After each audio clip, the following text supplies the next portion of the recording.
Hi guys, welcome to Skanda Mentors. Screen పైన question observe చేసినట్లయితే find the X value. X ఎక్కడ ఉంది? First డయాగ్రామ్లో ఉంది. అంటే ఈ ఎక్స్ వాల్యూ ఫైండ్ అవుట్ చేయాలంటే ఎలా ఫైండ్ అవుట్ చేస్తాం అంటే ఈ ఫస్ట్ సెకండ్ డయాగ్రామ్లో థర్డ్ డయాగ్రామ్లో ఏదైతే కండిషన్ ఫాలో అవుతుందో అదే కండిషన్ని దీనికి అప్లై చేసి ఎక్స్ వాల్యూని ఫైండ్ అవుట్ చేస్తాం. ఎలా వచ్చింది అంటే ఒకసారి అబ్జర్వ్ చేయాలంటే ఎక్స్ అంటే దీంతో 64 తోటి ఈ 18 తోటి కంపేర్ చేసుకోవాలి. ఈ 64 ఎలా అయితే వచ్చిందో ఎక్స్ కూడా అలాగే వస్తుంది కాబట్టి ఒకసారి అబ్జర్వ్ చేసినట్టయితే 4 5 జా 20, 4 ఇంటూ 5 ఇంటూ 6, 4 5 జా 20, 26 జా 120 మైనస్ చేస్తున్నా ఈ రెండింటిని 7 ఇంటూ 8 ఏమవుతుంది ఒక్కసారి అబ్జర్వ్ చేసిన 120 మైనస్ 56 ఈజ్ ఈక్వల్ టు 64 అవుతుంది.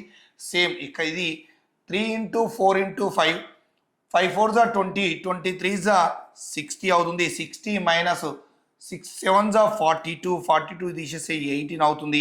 మనకు రావాల్సింది 5 ఇంటూ 6 ఇంటూ 7, 5 6 జా 30, 3 7 జా 21, 2 10 మైనస్ 8 9 జా 72, 72 పోతే రిమైనింగ్ ఈజే ఏమవుతుంది 138 ఈజే ఆన్సర్ అవుతుంది. ఎక్స్ ఈజ్ ఈక్వల్ టు 138 ఈజే ఆన్సర్ అవుతుంది. Thank you.